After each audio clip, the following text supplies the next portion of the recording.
Welcome to Qubit SSC and RRB. Okay, അപ്പോൾ നമ്മൾ നോക്കാൻ പോകുന്ന നമ്മൾ ആദ്യത്തെ ആഴ്ച കുറച്ച് കറണ്ട് അഫയേഴ്സ് നോക്കിയായിരുന്നു. നമുക്ക് ബാക്കിയുള്ള കുറച്ച് കറണ്ട് അഫയേഴ്സ് ആണ് എന്ത് ചെയ്യുന്നത് നമ്മളിന്ന് നോക്കാൻ പോകുന്നത്. അപ്പോൾ നമുക്ക് അധികം ഇൻട്രോ ഒന്നുമില്ല, നേരിട്ട് എന്ത് ചെയ്യാം, ആദ്യത്തെ ചോദ്യത്തിലേക്ക് പോവാം. എന്താണ് ആദ്യത്തെ ചോദ്യം? എന്താണ് പറയുന്നത്? Recently Abdelmadjid Tebboune has been elected as the president of which country എന്നുള്ളതാണ് ചോദ്യം. ഓക്കെ, ഇതാണ് ക്വസ്റ്റ്യൻ. ഓക്കെ, 4 ഓപ്ഷൻസ് ആണ് തന്നിരിക്കുന്നത്. ഏതൊക്കെയാണ്? 1 Algeria, 2 Australia, 3 Iran, 4 Vietnam. Okay, ഇതിൽ കറക്റ്റ് ആൻസർ എന്ന് വിളിക്കുന്നത് ഏതാണ്? ഓപ്ഷൻ എ, അൾജീരിയ ആണ്. എന്താണ് കറക്റ്റ് ആൻസർ? നമുക്ക് അതിൻ്റെ എക്സ്പ്ലനേഷൻ നോക്കി നോക്കാം. എന്താണ്? In the 2024 Algerian presidential election 78 years old president ഹമൽബാജ് Tebboune was reelected as the huge win. Okay, അപ്പോൾ നമ്മൾ കാര്യം മനസ്സിലാക്കണം, ഇദ്ദേഹം റീഇലക്റ്റഡ് ആണ്. ഓക്കെ, അതായത് ഒരു വട്ടം എന്തായിരുന്നു? പ്രസിഡൻ്റ് ആയിരുന്നു. കൂടാതെ എന്താണ് നിലവിൽ എന്താണ്?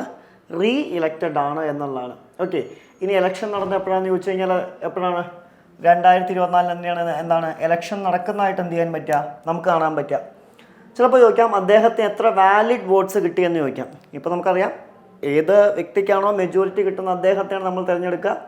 ഓക്കെ, 94.65% വാലിഡ് വോട്ട്സ് ആണ് എന്താണ് കിട്ടിയിരിക്കുന്നതായിട്ട് എന്ത് ചെയ്യാൻ പറ്റുക? നമുക്ക് കാണാൻ പറ്റുക. And as per Muhammad Shafi, head of the election authority. അതുപോലെ തന്നെ അവിടുത്തെ ഇലക്ഷൻ അതോറിറ്റിയുടെ ഹെഡ് ആരാന്ന് ചോദിച്ചു കഴിഞ്ഞാൽ ആരാണ്? മുഹമ്മദ് ഷഫിയാണ് എന്താണ് അവിടുത്തെ ഇലക്ഷൻ അതോറിറ്റിയുടെ എന്താണ് ഹെഡ് എന്ന് വിളിക്കുന്നത്. ഇനി എന്നാണ് ഇലക്ഷൻ ഹെൽഡ് ചെയ്തത് എന്ന് ചോദിച്ചു കഴിഞ്ഞാൽ എന്താണ്? നമ്മൾ പറഞ്ഞു, വർഷം നമ്മൾ ഓൾറെഡി പറഞ്ഞു എത്രയാണ്? 2024 ഏത് ദിവസമാണ് എന്ന് ചോദിച്ചു കഴിഞ്ഞാൽ സെപ്റ്റംബർ 7 അവിടെ എന്ത് കണ്ടക്ട് ചെയ്തതായിട്ട്? ഇലക്ഷൻ കണ്ടക്ട് ചെയ്തതായിട്ട് എന്ത് ചെയ്യാൻ പറ്റുക? നമുക്ക് കാണാൻ പറ്റുക. ഓക്കെ, അതുപോലെ തന്നെ എന്താണ് പറയുന്നത്? വിത്ത് 5.6 million voters out of 25 million eligible participants എന്നാണ്. ഓക്കെ, അപ്പോൾ എത്ര പേരാണ് ടോട്ടൽ ഉള്ളത്, അതിൽ എത്ര പേര് വോട്ട് ചെയ്തു എന്നുള്ളതിൻ്റെ കണക്കാണ് കൊടുത്തിരിക്കുന്നത്. ഇത് നമ്മളെ സംബന്ധിച്ചിടത്തോളം അത്ര ഇമ്പോർട്ടൻ്റ് അല്ല. പക്ഷേ എന്നാണ് ഇലക്ഷൻ കണ്ടക്ട് ചെയ്തത് എന്നുള്ള കാര്യം, അതുപോലെ തന്നെ എന്താണ് അവിടെ ഇലക്ഷൻ അതോറിറ്റിയുടെ ഹെഡ് ആരാണ് എന്നുള്ള കാര്യം, അതുപോലെ തന്നെ നിലവിൽ ജയിച്ച വ്യക്തിക്ക് എത്ര ശതമാനം വോട്ട് കിട്ടിയെന്നും ആ വ്യക്തിയുടെ പേര്, ഈ പ്രധാനപ്പെട്ട 4 ഫാക്ടേഴ്സ് എന്ത് ചെയ്യണം, അല്ലെങ്കിൽ ഈ 4 പ്രധാനപ്പെട്ട പോയിന്റ്സ് എന്ത് ചെയ്യണം? ഈ ഒരു ചോദ്യത്തിൽ നിന്ന് എന്ത് ചെയ്യണം? നമ്മൾ നോക്കി വയ്ക്കണം. അല്ലേ, ഏതൊരു കറണ്ട് അഫെയർ പഠിക്കുമ്പോൾ നമ്മൾ ചെയ്യേണ്ടതാണ്. അതായത് അതിൻ്റെ ചോദ്യം ഉത്തരം മാത്രം പഠിച്ചു പോകാതെ അതുമായി ബന്ധപ്പെട്ട കംപ്ലീറ്റ് ഹിസ്റ്റോറിക്കൽ ബാക്ക്ഗ്രൗണ്ട് RRB NTPSCക്ക് ചോദിക്കുമെന്നല്ല പറഞ്ഞു. പക്ഷേ ഇത്തരം കാര്യങ്ങൾ അതുമായി ബന്ധപ്പെട്ട എന്താണ് ഇത്തരം കാര്യങ്ങൾ നമ്മൾ തീർച്ചയായിട്ടും എന്ത് ചെയ്യണം? നോട്ട് ചെയ്ത് വെച്ചിരിക്കണം എന്നുള്ളതാണ്. Okay, next question. Recently where was the second international Buddhist media conclave organised? അതായത് താഴെ തന്നിരിക്കുന്ന 4 സ്ഥലങ്ങളിൽ എവിടെയാണ് second international Buddhist media conclave organise ചെയ്തത് എന്നാണ് ചോദ്യം.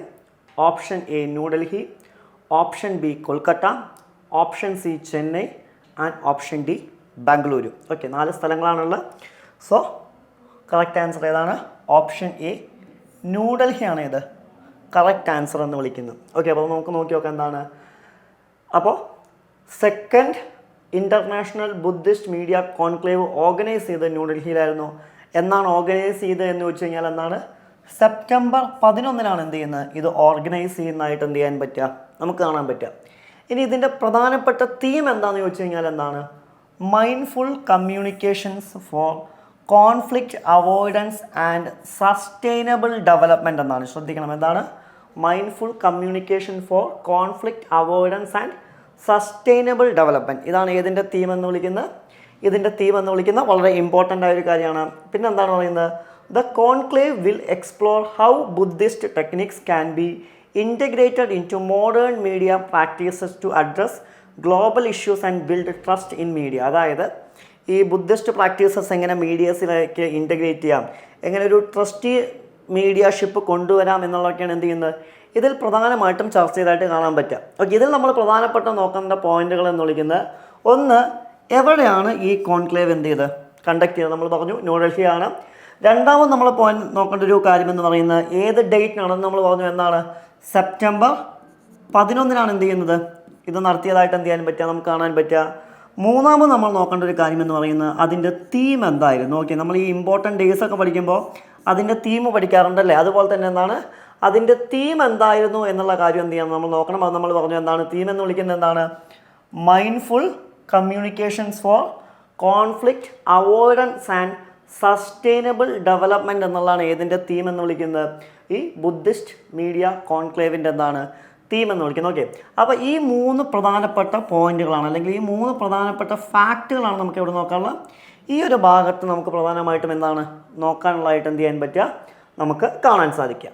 ഓക്കെ, നെക്സ്റ്റ് ന്യൂസ് എന്താണ്, which country will host the international cooperative alliance general assembly and the global cooperative conference in November 2024. അതായത് എന്താണ് ഏത് രാജ്യമാണ് international cooperative alliance general assembly അതുപോലെ തന്നെ എന്താണ് ഗ്ലോബൽ കോപ്പറേറ്റീവ് കോൺഫറൻസ് എന്താണ് നവംബർ 2024 ഹോസ്റ്റ് ചെയ്യുന്നത് എന്നുള്ളതാണ് ചോദ്യം. 4 ഓപ്ഷൻസ് ഉണ്ട്. ഒന്ന് ഏതാണ്, option A India, option B China, option C Nepal and option D Russia. ഉത്തരം എന്ന് വിളിക്കുന്നത് ഏതാണ്, ഓപ്ഷൻ എ ഇന്ത്യയാണ് ഇതിലേത് കറക്റ്റ് ആൻസർ എന്ന് വിളിക്കുന്നത്. എന്താണ് പറയുന്നത്, ഇന്ത്യയാണ് ഏതൊക്കെ ഹോസ്റ്റ് ചെയ്യുന്നതായിട്ട് നമുക്ക് കാണാൻ പറ്റുക. ഒന്ന് ഇൻ്റർനാഷണൽ കോപ്പറേറ്റീവ് അലയൻസ് ജനറൽ അസംബ്ലിയും അതുപോലെ തന്നെ എന്താണ് ഗ്ലോബൽ കോൺഫറൻസും ഹോസ്റ്റ് ചെയ്യുന്നതായിട്ട് കാണാൻ പറ്റുക. ഫസ്റ്റ് ടൈമാണ് എന്ത് ചെയ്യുന്നത്, ഇത് ഹോസ്റ്റ് ചെയ്യുന്നത് എവിടെയാണ്, നവംബറിലാണ് ഇത് ഹോസ്റ്റ് ചെയ്യുന്നത്. ഓക്കെ, ഇനി ഏത് സ്ഥലത്താണ് എന്ന് വെച്ച് കഴിഞ്ഞാൽ എന്താണ് ഭാരത് മണ്ഡപം അല്ലേ. നമ്മൾ നേരത്തെ ഡിസ്ട്രിക്റ്റ് കഴിഞ്ഞ വീക്കിൽ എന്താണ് ഡിസ്ട്രിക്റ്റ് ജുഡീഷ്യറിലെ ഇതിൽ നമ്മൾ പഠിച്ചായിരുന്നു. ആ ഭാരത് മണ്ഡപത്തിൽ തന്നെയാണ്. നമുക്കറിയാം ഭാരത് മണ്ഡപം എവിടെയാണ്, ന്യൂഡൽഹിയാണ്. ഇനി the theme of conference is cooperative build prosperity for all എന്നുള്ളതാണ്. ഓക്കെ, ശ്രദ്ധിക്കുക, ഇതിനും എന്ത് കൊടുത്തിട്ടുണ്ട്, തീമുണ്ട്. നമ്മൾ പറഞ്ഞു ഇത്തരം ഡേയ്സ് വരുമ്പോൾ അല്ലെങ്കിൽ കോൺഫറൻസുകൾ വരുമ്പോൾ അതിൻ്റെ തീം എന്താണ്, വളരെയധികം ഇമ്പോർട്ടൻ്റ് ആണ്. ഇതിൻ്റെ തീം എന്താണ് പറയുന്നത്, cooperatives build prosperity for all എന്നുള്ളതാണ് ഏതിൻ്റെ തീം, ഇതിൻ്റെ തീം എന്ന് വിളിക്കുന്നത്. And reflecting prime minister നരേന്ദ്രമോദിസ് vision of Sahar C സമൃദ്ധി. ഓക്കെ, അത് നരേന്ദ്രമോദിയുടെ വിഷൻ്റെ ഭാഗമായിട്ടാണ് അല്ലേ, നമ്മുടെ പ്രധാനമന്ത്രിയാണ്. And the event will be launched in UN international year of cooperative 2025 and unveil A കമ്മമറേറ്റീവ് stamp of for it. അതായത് എന്താണ് ഈ ഒരു ഇവൻറ്റ് ലോഞ്ച് ചെയ്യുന്ന എന്താണ് 2025 എന്ത് ചെയ്യുന്നുണ്ട്, UN international year of cooperatives ആയിട്ട് എന്ത് ചെയ്തിട്ടുണ്ട്, സെലിബ്രേറ്റ് ചെയ്യുന്നുണ്ട്. അതുകൊണ്ടാണ് അതുപോലെ തന്നെ ഒരു സ്റ്റാമ്പും എന്താണ് അൺവീൽ ചെയ്തായിട്ട് എന്ത് ചെയ്യാൻ പറ്റും, നമുക്ക് കാണാൻ സാധിക്കും എന്നുള്ള ഇതിൻ്റെ പ്രത്യേകതയാണ്, ഇതിൻ്റെ പ്രത്യേകതയാണ് എന്നുള്ളതാണ്. ഓക്കെ, നെക്സ്റ്റ് ക്വസ്റ്റ്യൻ എന്താണ്, A statue of Sakthan Thampuran recently in the news is installed in which state. അല്ലേ, നമ്മളെ സംബന്ധിച്ചിടത്തോളം വളരെ എളുപ്പമുള്ളൊരു ക്വസ്റ്റ്യൻ ആണ് അതല്ലേ. നമ്മളെ സംബന്ധിച്ച് വരുമ്പോൾ സ്വാഭാവികമായിട്ടും നമുക്ക് എളുപ്പമായിരിക്കും. ഓപ്ഷൻസ് എന്തായാലും നോക്കാം. Option A Kerala and option B Karnataka, option C Gujarat and option D Rajasthan. Correct answer ഏതായിരിക്കും, നമുക്കറിയാം എന്താണ് ഓപ്ഷൻ എ കേരള. അതായത് the minister of state for tourism in Kerala has pledged to replace a statue of Sakthan Thampuran that was damage by a state transport bus. അല്ലെ, നമ്മൾ ഈ അടുത്ത് news കേട്ടായിരുന്നു അല്ലേ, തൃശ്ശൂരിൽ എന്താണ് KSRTC ബസ് ഇടിച്ചിട്ട് എന്ത് ചെയ്തിരുന്നു, ശക്തൻ തമ്പുരാൻ്റെ എന്ത് ചെയ്തിരുന്നു അല്ലേ, നമ്മുടെ ശക്തൻ സ്റ്റാൻഡിൻ്റെ അടുത്തുള്ള പ്രതിമ എന്ത് ചെയ്തിരുന്നു, തകർന്നിരുന്നു. അതുമായി ബന്ധപ്പെട്ടാണ്. ഇനി ശക്തൻ തമ്പുരാൻ എന്ത് പേരിലാണ് അറിയപ്പെടുന്നതെന്ന് വെച്ച് കഴിഞ്ഞാൽ, ഈ ഒരു വ്യക്തി എന്ന് പറയുന്നത് ഹിസ്റ്റോറിക്കലി വളരെ ഇമ്പോർട്ടൻ്റ് ആയ ഒരു വ്യക്തിയാണ്.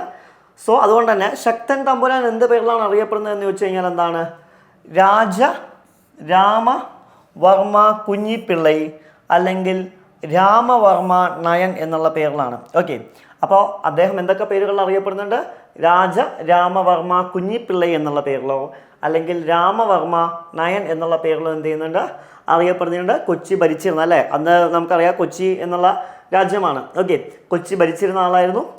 ഏത് കാലഘട്ടം മുതൽ ഏത് കാലഘട്ടം വരെ, 1790 മുതൽ 1805 വരെയുള്ള കാലഘട്ടത്തിൽ.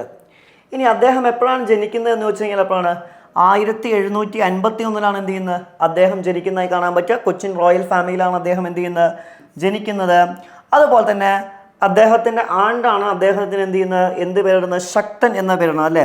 നമുക്കറിയാം ശക്തൻ എന്നുള്ളതുകൊണ്ട് മലയാളത്തിൽ എന്താണ് ഉദ്ദേശിക്കുന്നത്, പവർഫുൾ. ഓക്കെ, അപ്പോൾ ശക്തൻ എന്ന വാക്കിൻ്റെ അർത്ഥം എന്താണെന്ന് വെച്ച് കഴിഞ്ഞാൽ നമുക്കറിയാം എന്താണ്, പവർഫുൾ എന്നുള്ളതാണ് ഏത് വാക്കിൻ്റെ അർത്ഥം, ശക്തൻ എന്ന വാക്കിൻ്റെ അർത്ഥം. ഓക്കെ, അപ്പോൾ ഇവിടെ നമ്മൾ ബന്ധപ്പെട്ട് നോക്കേണ്ട അദ്ദേഹം ഏത് കാലഘട്ടത്തിലാണ് അല്ലെങ്കിൽ ഏത് ടൈം ഫ്രെയിമിലാണ് എന്ത് ചെയ്തിരുന്നത്, അദ്ദേഹം എന്ത് ചെയ്തിരുന്നത് ഈ ഭരിച്ചിരുന്നത്, അതുപോലെ തന്നെ അദ്ദേഹം ഏത് വർഷമാണ് ജനിച്ചത്, അതുപോലെ തന്നെ അദ്ദേഹം ഏതൊക്കെ പേരുകളിലാണ് അറിയപ്പെടുന്നത് എന്ന് എന്ത് ചെയ്യണം നമ്മൾ പ്രധാനമായിട്ടും എന്താണ് ഈ ഒരു ഭാഗത്തു നിന്ന് എന്ത് ചെയ്യേണ്ടതാണ് നോക്കേണ്ടതാണ്. നമുക്കറിയാം ഇതെവിടെയാണ് കാണപ്പെടുന്നത് എന്ന് ചോദിച്ചു കഴിഞ്ഞാൽ നമുക്കറിയാം കേരളമാണ്. കേരളത്തിൽ എന്താണ് ഏത് ജില്ലയാണ് എന്ന് ചോദിച്ചു കഴിഞ്ഞാൽ എന്താണ് തൃശ്ശൂർ ജില്ലയിലാണ് എന്ത് ചെയ്യുന്നത് ഈ ഒരു ഇൻസിഡൻറ്റ് നടക്കുന്നതായിട്ട് എന്ത് ചെയ്യാൻ പറ്റുക നമുക്ക് കാണാൻ പറ്റുക അല്ലേ. And next news, recently where was the second international conference on green hydrogen held എന്നുള്ളതാണ്. Option A Lucknow, option B Jaipur, option C Chennai and option D New Delhi. ഏതാണ് കറക്റ്റ് ആൻസർ എന്ന് വിളിക്കുന്നത്? ഏതാണ്? ന്യൂഡൽഹിയാണ് എന്ത് കറക്റ്റ് ആൻസർ എന്ന് വിളിക്കുന്നത്. എന്താണ് പറയുന്നത്? The prime minister Narendra Modi virtually inaugurated the second international conference on green hydrogen on 11th September 2024. ശ്രദ്ധിക്കണം, ഇത് നരേന്ദ്രമോദി ഡയറക്റ്റ്ലി അല്ല വിർച്വലി ആണ് എന്ത് ചെയ്യുന്നത് ഇനാഗുറേറ്റ് ചെയ്യുന്നതായിട്ട് കാണാൻ പറ്റുക. ഏത് ഗ്രീൻ ഹൈഡ്രജൻ കോൺഫറൻസ് എന്താണ് ഇനാഗുറേറ്റ് ചെയ്യുന്നതാണ് കാണാൻ പറ്റുക. എന്നാണ് ഇനാഗുറേറ്റ് ചെയ്തതെന്ന് ചോദിച്ചു കഴിഞ്ഞാൽ എന്താണ് September 11, 2024 എന്ത് ചെയ്യുന്നത് ഈ ഒരു കോൺഫറൻസ് നരേന്ദ്രമോദി ഇനാഗുറേറ്റ് ചെയ്യുന്നതായിട്ട് എന്ത് ചെയ്യാൻ പറ്റുക നമുക്ക് കാണാൻ പറ്റുക. ഇനി എവിടെയാണ് കണ്ടക്ട് ചെയ്ത? ഭാരത് മണ്ഡപം അല്ലേ. ഒരുപാട് കറണ്ട് അഫെയറിലായി നമ്മൾ ഈ ന്യൂസ് കാണും. Very very important. ആ ഒരു പ്ലേസിൻ്റെ അത്രയും ഇമ്പോർട്ടൻസ് ആണ് പറയുന്നത്. ഭാരത് മണ്ഡപം ന്യൂഡൽഹിയിലാണ് എന്ത് ചെയ്യുന്നത് ഈ കോൺഫറൻസ് നടക്കുന്നതായിട്ട് എന്ത് ചെയ്യാൻ പറ്റുക നമുക്ക് കാണാൻ പറ്റുക. ഇനി എന്ന് മുതൽ എന്ന് വരെയാണ് ഈ കോൺഫറൻസ് നടക്കുന്നത് എന്ന് വെച്ച് കഴിഞ്ഞാൽ എന്താണ് September 11 മുതൽ September 13 വരെയാണ് എന്ത് ചെയ്യുന്നത് ഈ ഒരു കോൺഫറൻസ് നടക്കുന്നതായിട്ട് എന്ത് ചെയ്യാൻ പറ്റുക നമുക്ക് കാണാൻ പറ്റുക. And the aim is to position in India as a global leader of the green hydrogen ecosystem. അതായത് എന്താണ് ഗ്രീൻ ഹൈഡ്രജൻ ഇക്കോ സിസ്റ്റത്തിൽ ഇന്ത്യ എന്ത് ചെയ്യുക ഒരു ഗ്ലോബൽ ലീഡറാക്കി മാറ്റുക അല്ലേ. ഓൾറെഡി നമുക്കറിയാം നമ്മളിപ്പോൾ പ്രധാനമായിട്ടും എന്തിനു കൊടുക്കുന്നുണ്ട് ഗ്രീൻ ഹൈഡ്രജൻ എന്ത് ചെയ്യുന്നുണ്ട് ഇമ്പോർട്ടൻസ് കൊടുക്കുന്നുണ്ട്. നമുക്കറിയാം എന്താണ് ഗ്രീൻ ഹൈഡ്രജൻ എന്ന് പറഞ്ഞു കഴിഞ്ഞാൽ എന്താണ് റിന്യൂവബിൾ റിസോഴ്സസ് ഉപയോഗിച്ചുകൊണ്ട് ഹൈഡ്രജനെ വേർതിരിക്കുന്ന ആ പ്രക്രിയ, അതിനെ നമ്മൾ വിളിക്കുന്ന പേരാണ് ഏത് ഗ്രീൻ ഹൈഡ്രജൻ എന്ന് വിളിക്കുന്ന. അതിനെന്ത് ചെയ്യുക ഒരു ഗ്ലോബൽ ലീഡറായി മാറുക എന്നുള്ളതാണ് ആരുടെ ലക്ഷ്യം എന്ന് വിളിക്കുന്നത് നമ്മുടെ രാജ്യത്തിൻ്റെ എന്താണ് ലക്ഷ്യം എന്ന് വിളിക്കുന്നത്. ഓക്കെ, അപ്പോൾ ഇവിടെ നമ്മൾ പ്രധാനമായി നോക്കേണ്ടത് ആരാണ് ഇത് ഇനാഗുറേറ്റ് ചെയ്തത് എന്ന് വെച്ച് കഴിഞ്ഞാൽ അത് നോക്കണം. എത്രാമത്തെ ഇൻ്റർനാഷണൽ കോൺഫറൻസ് ആണ് എന്നും എന്നാണ് ഇനാഗുറേറ്റ് ചെയ്തതെന്നും ഏത് സമയം മുതൽ ഏത് സമയം വരെയാണ് ഇത് നടന്നത് എന്നുള്ള കാര്യം എന്ത് ചെയ്യണം നോക്കണം. ഇത്രയും കാര്യങ്ങളാണ് പ്രധാനമായിട്ടും എവിടെ നോക്കാനുള്ളത് ഈ ഒരു ഭാഗത്ത് നിന്ന് എന്ത് ചെയ്യാനുള്ളത് നമുക്ക് നോക്കാനുള്ളത്. Okay, next news, PM e-Drive scheme recently seen in the news is proposed by which ministry for promoting electric mobility in India? ഇതാണ് ക്വസ്റ്റ്യൻ. 4 ഓപ്ഷൻസ് ആണുള്ളത്. ഒന്നെന്താണ് മിനിസ്ട്രി ഓഫ് എർത്ത് സയൻസസ്, രണ്ടെന്താണ് ministry of heavy industries, 3 ministry of housing and urban affairs, 4ാമത്തെ option എന്താണ് ministry of new and renewable energy. Okay, അപ്പോൾ 4 options ആണ് എന്ത് ചെയ്യാൻ പറ്റുക നമുക്ക് കാണാൻ പറ്റുക. ഇതിൽ ശരിയായ ഉത്തരം ഏതാണെന്ന് ചോദിച്ചു കഴിഞ്ഞാൽ ഏതാണ് മിനിസ്ട്രി ഓഫ് ഹെവി ഇൻഡസ്ട്രീസ് ആണ് ഇതിലേത് കറക്റ്റ് ആൻസർ എന്ന് വിളിക്കുന്നത്. ക്ലിയർ? ഓക്കെ, എന്താണ് പറയുന്നത് the union cabinet approve the PM e-Drive scheme to promote electric mobility replacing FAME programme എന്നുള്ളതാണ്. അതായത് എന്ത് ചെയ്യുക ഇലക്ട്രിക് മൊബിലിറ്റി എന്ത് ചെയ്യുക വർദ്ധിപ്പിക്കുക എന്നുള്ളതിൻ്റെ ഭാഗമായിട്ടാണ് എന്ത് ചെയ്യുന്നത് ഇത്തരമൊരു സ്കീം എന്താണ് PM e-Drive എന്ന് പറഞ്ഞൊരു സ്കീം എന്താണ് കൊണ്ടുവരുന്നതായിട്ട് എന്ത് ചെയ്യാൻ പറ്റുക നമുക്ക് കാണാൻ സാധിക്കുക. ഇതിൻ്റെ ഏകദേശം ബഡ്ജറ്റ് അലോക്കേഷൻ എത്രയാണെന്ന് ചോദിച്ചു കഴിഞ്ഞാൽ എത്രയാണ് 10,900 crore rupees ആണ് എന്ത് ചെയ്യുന്നത് 2 വർഷങ്ങളിലായിട്ട് എന്ത് ചെയ്യുന്നത് ഇതിന് കൊടുക്കുന്നതായിട്ട് കാണാൻ പറ്റുക. ഇത് പ്രപ്പോസ് ചെയ്ത മിനിസ്ട്രി ഏതാണെന്ന് ചോദിച്ചു കഴിഞ്ഞാൽ ഏതാണ് അത് നമ്മൾ നോക്കിയത് എന്താണ് മിനിസ്ട്രി ഓഫ് ഹെവി ഇൻഡസ്ട്രീസ് ആണ് എന്ത് ചെയ്യുന്നത് ഇതിനെ പ്രപ്പോസ് ചെയ്തായിട്ട് എന്ത് ചെയ്യാൻ പറ്റുക നമുക്ക് കാണാൻ പറ്റുക. അതായത് എന്ത് ചെയ്യാണ് ഇതിൻ്റെ പ്രധാനപ്പെട്ട ലക്ഷ്യം എന്താണ് EV വെഹിക്കിൾസ് അല്ലേ ഇലക്ട്രിക് വെഹിക്കിൾസ് എന്ത് ചെയ്യുക അതിൻ്റെ അഡോപ്ഷൻ കൂട്ടുക അല്ലെങ്കിൽ പെട്രോൾ വെഹിക്കിൾസിൻ്റെ ഉപയോഗം കുറയ്ക്കുക എന്നുള്ളതൊക്കെയാണ് ഏതിൻ്റെ ലക്ഷ്യം എന്ന് വിളിക്കുന്നത് PM e-Driveൻ്റെ എന്താണ് ലക്ഷ്യം എന്ന് വിളിക്കുന്നത്. ഓക്കെ, അതുമായി ബന്ധപ്പെട്ടാണ് ഇത്തരം ഒരു സ്കീം. അപ്പോൾ നമ്മൾ നോക്കേണ്ടത് ഏത് മിനിസ്ട്രിയാണ് ഇതിന് നേതൃത്വം കൊടുക്കുന്നത് എന്ന് എന്ത് ചെയ്യണം നമ്മൾ നോക്കണം. എത്രത്തോളം ഫണ്ട് അലോക്കേഷൻ കൊടുത്തിട്ടുണ്ട് എന്നുള്ള കാര്യം എന്ത് ചെയ്യണം നമ്മൾ നോക്കണം. അതുപോലെ തന്നെ സ്കീമിൻ്റെ പേര്, ഇത്തരം കാര്യങ്ങളാണ് എന്ത് ചെയ്യേണ്ടത് ഇതിൽ ഈ ഒരു ന്യൂസുമായിട്ട് അല്ലെങ്കിൽ ഈ ഒരു കറണ്ട് അഫെയറുമായി ബന്ധപ്പെട്ട് നമുക്ക് എന്താണ് പ്രധാനമായിട്ടും എന്താണ് നോക്കാനുള്ളത്. Okay, next one, recently where was the BRICS national security adviser meeting held?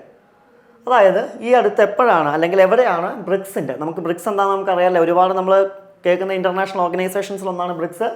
ബ്രിക്സിൻ്റെ national security adviser meeting എവിടെയാണ് ഹെൽഡ് ചെയ്തത് എന്നുള്ളതാണ്. എവിടെയാണ്? 4 ഓപ്ഷൻസ് ഉണ്ട്. Russia, China, India, Brazil. Okay, 4 options ആണ് എന്ത് ചെയ്യാൻ പറ്റുക, നമുക്ക് കാണാൻ പറ്റുക. അതിലെ കറക്റ്റ് ആൻസർ ഏതാണ്?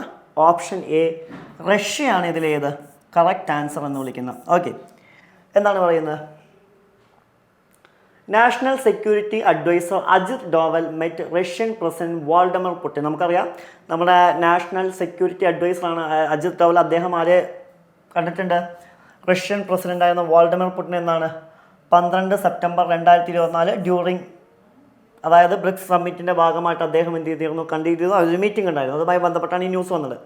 Russia is the current chair of BRICS. അതായത് നിലവിൽ ബ്രിക്സിൻ്റെ മീറ്റിംഗ് ഹോസ്റ്റ് ചെയ്യുന്ന ആരാന്ന് ചോദിച്ചു കഴിഞ്ഞാൽ ആരാണ്? റഷ്യയാണ് എന്ത് ചെയ്യുന്നത്, ഹോസ്റ്റ് ചെയ്യുന്നതായിട്ട് കാണാൻ പറ്റുക 2024. അതുപോലെ തന്നെ 16th ബ്രിക്സ് സബ്മിറ്റ് എന്താണ്? ഗസാനിലാണ്. 22 മുതൽ 24 വരെ ഒക്ടോബറിലാണ് എന്ത് ചെയ്യുന്നത്, ഇത് നടക്കുന്നതായിട്ട് എന്ത് ചെയ്യാൻ പറ്റുക, നമുക്ക് കാണാൻ പറ്റുക. അതുപോലെ തന്നെ പ്രൈം മിനിസ്റ്റർ നരേന്ദ്രമോദി എന്ത് ചെയ്തിട്ടുണ്ട്, ഈ ഒരു മീറ്റിങ്ങിലേക്ക് ആര് ഇൻവൈറ്റ് ചെയ്തിട്ടുണ്ട്? പുടിൻ ഇൻവൈറ്റ് ചെയ്തിട്ടായിട്ടും. Okay, Russian president Vladimir Putin എന്താണ് ഇൻവൈറ്റ് ചെയ്തതായിട്ട് എന്ത് ചെയ്യാൻ പറ്റും, നമുക്ക് കാണാൻ പറ്റുമെന്നുള്ളതും ഏതിൻ്റെ പ്രത്യേകതയാണ്? ഇതിൻ്റെ പ്രത്യേകതയാണ് എന്നുള്ളതാണ്. Okay, next one, storm shadow missile recently seen in the news is jointly developed by which 2 countries എന്നുള്ളതാണ്. 4 ഓപ്ഷൻസ് ഉണ്ട്. ഏതൊക്കെയാണ്? Option A, Russia and China. Option B, United Kingdom and France. Option C, Australia and New Zealand. Option D, India and Japan. Okay, ഉത്തരം എന്താണ്? United Kingdom and France ആണ്. എന്താണ് പറയുന്നത്? The United Kingdom has allowed Ukraine to use storm shadow cruise missile against Russian targets. ഇതാണ് ഇത് news. Storm shadow is the long range air launched cruise missile with low observability ആണ്. ഇതാരൊക്കെയാണ് jointly develop ചെയ്തതെന്ന് വെച്ച് കഴിഞ്ഞാൽ ആരാണ്? യുകെയും ഫ്രാൻസാണ് എന്ത് ചെയ്യുന്നത്, ഇത് ജോയിൻ്റ്ലി ഡെവലപ്പിംഗ് ആയിട്ട് കാണാൻ പറ്റുക. സ്ക്ലെറ്റ് EG എന്നുള്ള പേരിലാണ് എന്ത് ചെയ്യുന്നത്, ഇത് ഫ്രാൻസിൽ അറിയപ്പെടുന്നതായിട്ട് എന്ത് ചെയ്യാൻ പറ്റുക, നമുക്ക് കാണാൻ സാധിക്കുക. And next question, Gopal port recently seen in news is located in which state എന്നുള്ളതാണ്. 4 ഓപ്ഷൻസ് ഉണ്ട്. ഏതൊക്കെയാണ്? ആന്ധ്രാപ്രദേശ്, ഗുജറാത്ത്, ഒഡീഷ, കേരള. ഏതാണ് കറക്റ്റ് ആൻസർ? ഒഡീഷയാണ്. എന്താണ്?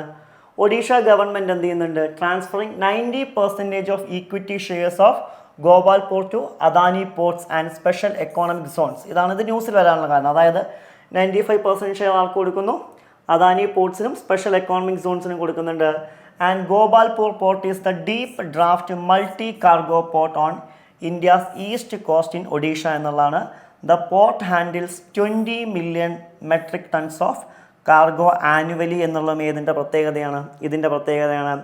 And it is locate between Paradip port and Visakhapatnam port. രണ്ടിൻ്റെ ഇടയിലാണ് എന്ത് ചെയ്യുന്നത്, ഇത് കാണുന്നത് ഒഡീഷയിലാണ്. ഒഡീഷ, ജാർഖണ്ഡ് ആൻഡ് ഛത്തീസ്ഗഡിലൊക്കെയാണ് ഇത് കാണുന്ന എന്ത് ചെയ്യാൻ പറ്റുക, നമുക്ക് കാണാൻ പറ്റുക. ക്ലിയർ?